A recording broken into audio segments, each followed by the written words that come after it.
Alright guys, so got everything taken apart to expose the timing belt. Guys, a tech tip.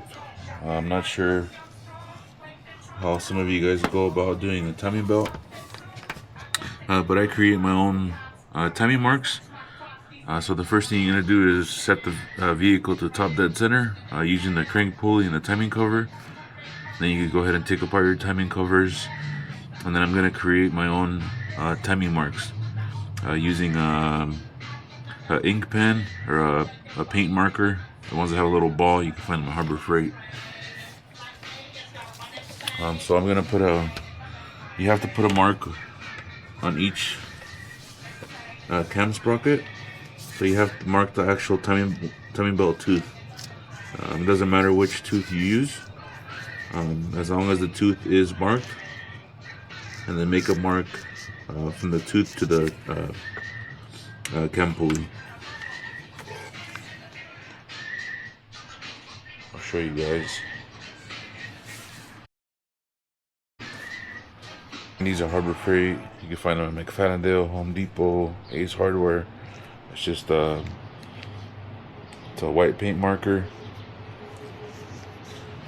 So check it out.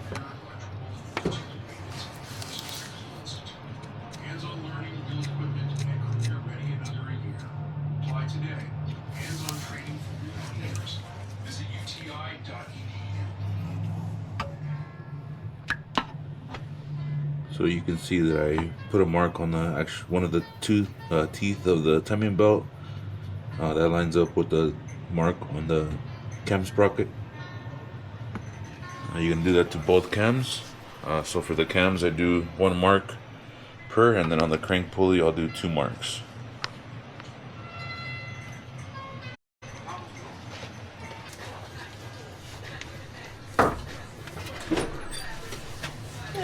Hey. Well, can I charge it? It should be fully charged already. Go ahead. Don't hit my car. Alright, so here's the crank pulley sprocket. So I'm going to mark 2 teeth on the timing belt, and then a mark that goes on the actual crank pulley. Just do 2 marks,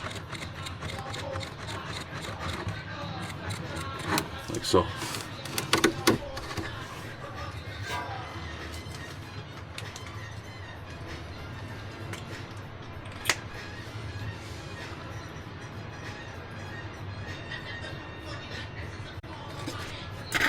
Front cam marked. I got the crank pulley marked.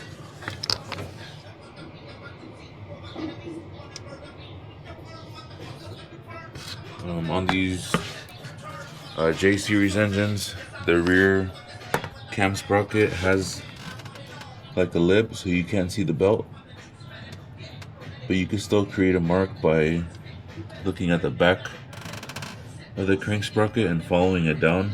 As long as you're lined up with one of the actual teeth off of the belt and you create your mark there, it'll work as well.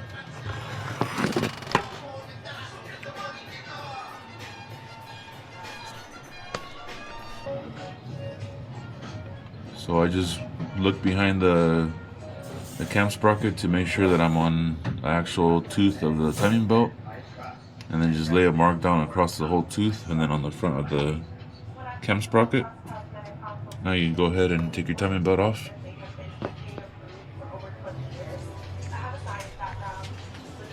It's okay.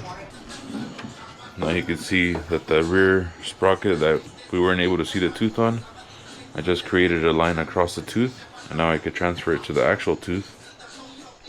So you have your 2 cam sprockets, and the 2 marks are for the crank pulley.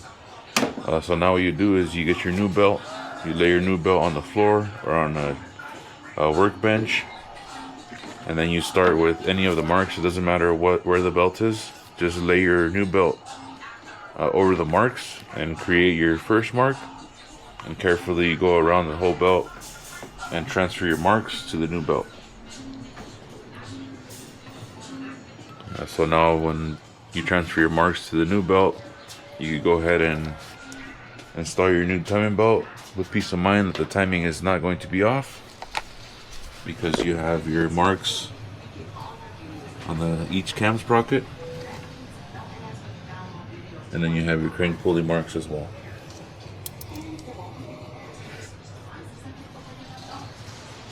Everybody has their own way of setting timing. This is what I was taught by OG a long time ago, and I've been using it ever since.